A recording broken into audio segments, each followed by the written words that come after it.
Hi Libra, this is Tisch Aitken, and this is your monthly report for the month of March 2022.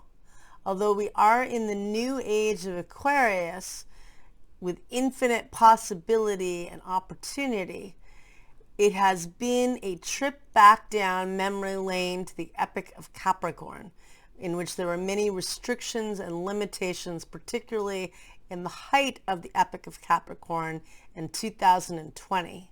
Venus, which rules your sign, retrograded on December 19th at 26 degrees and 29 minutes of the cardinal earth sign of Capricorn in your house of home, family, and emotional foundation.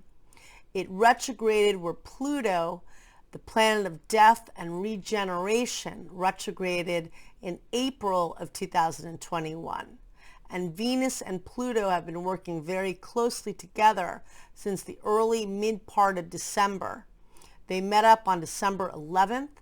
They met up a second time on December 25th, and they will meet up a third and final time on March 3rd. And unfortunately, that brings a lot of endings and has brought a lot of loss since the beginning of December. And we also were in eclipse season at that time.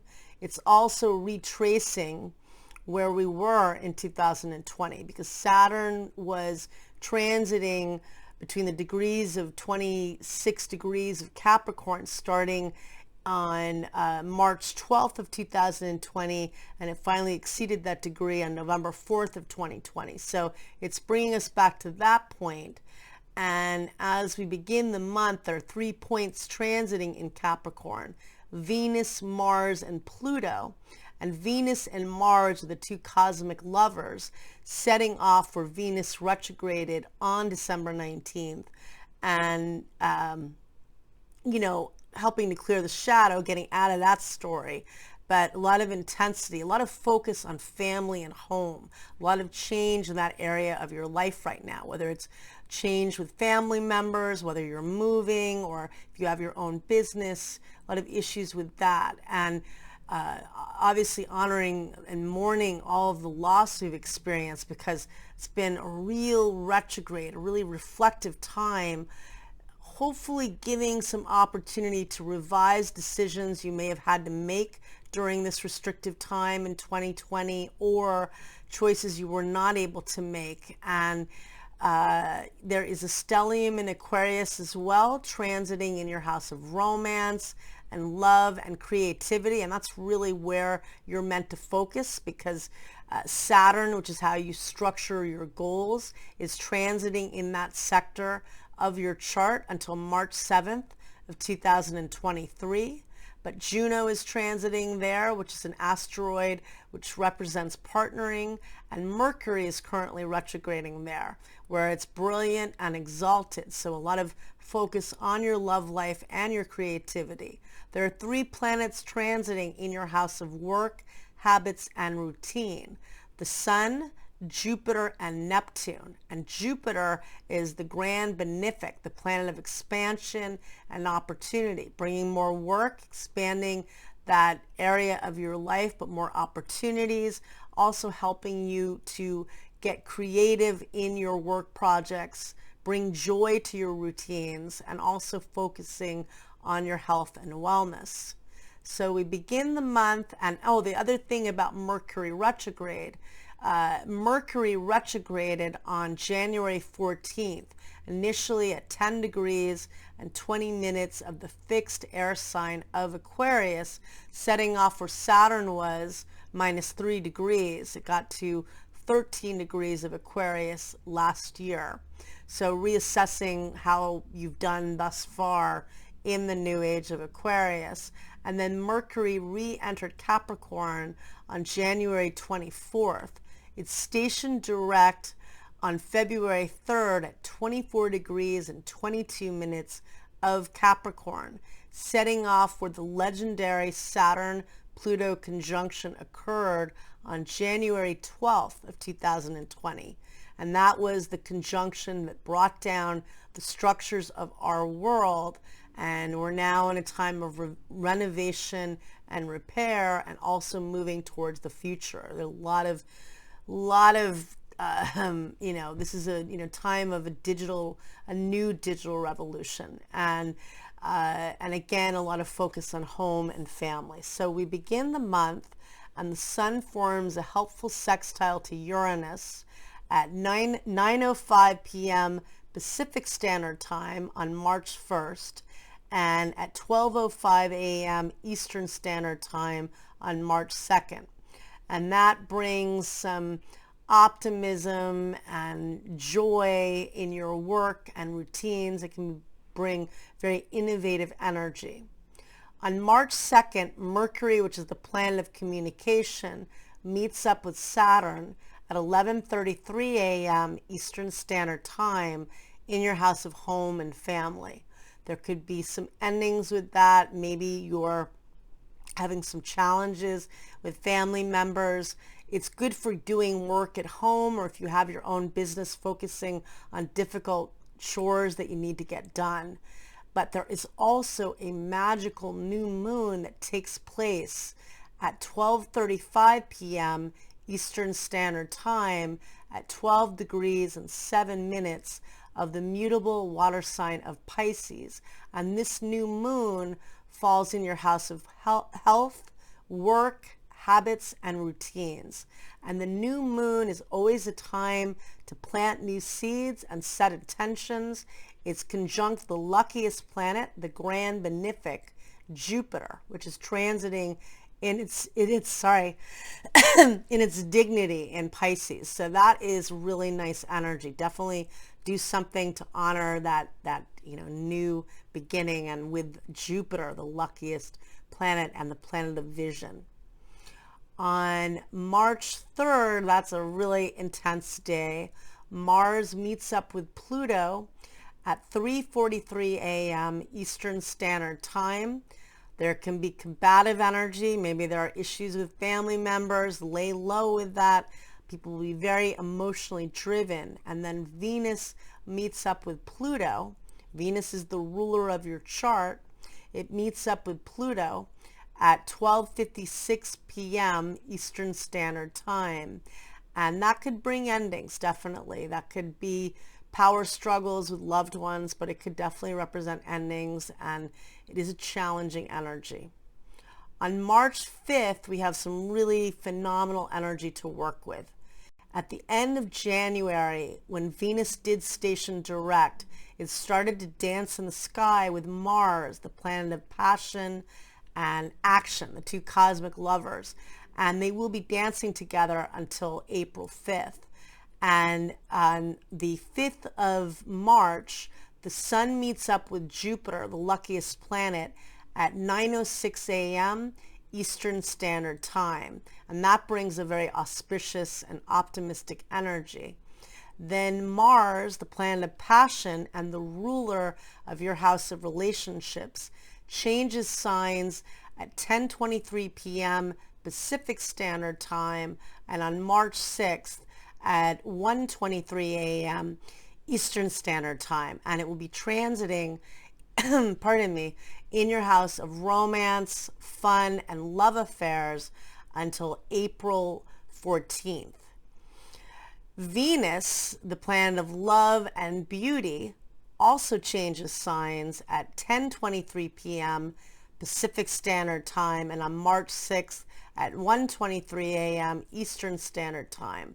The two convene and form a beautiful conjunction at the very first degree of Aquarius at 11:12 p.m. Pacific Standard Time and at 2:12 a.m.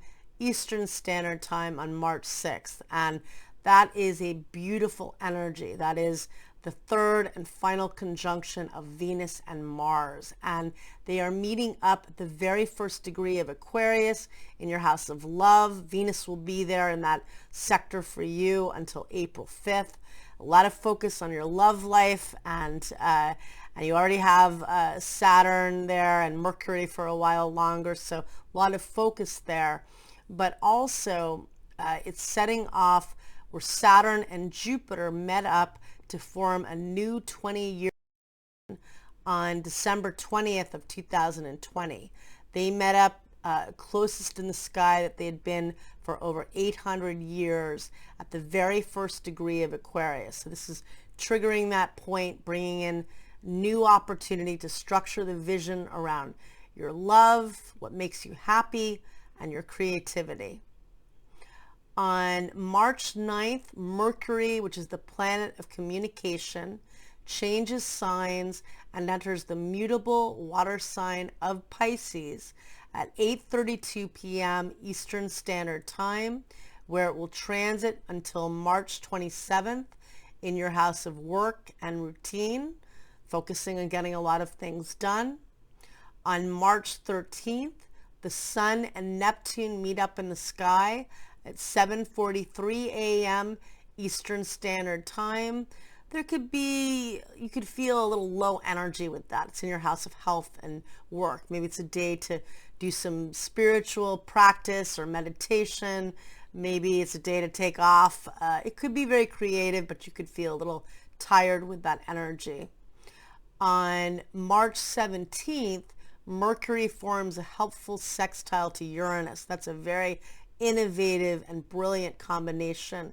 And that occurs at 8:13 a.m. Eastern Standard Time, and good for meeting people and connecting.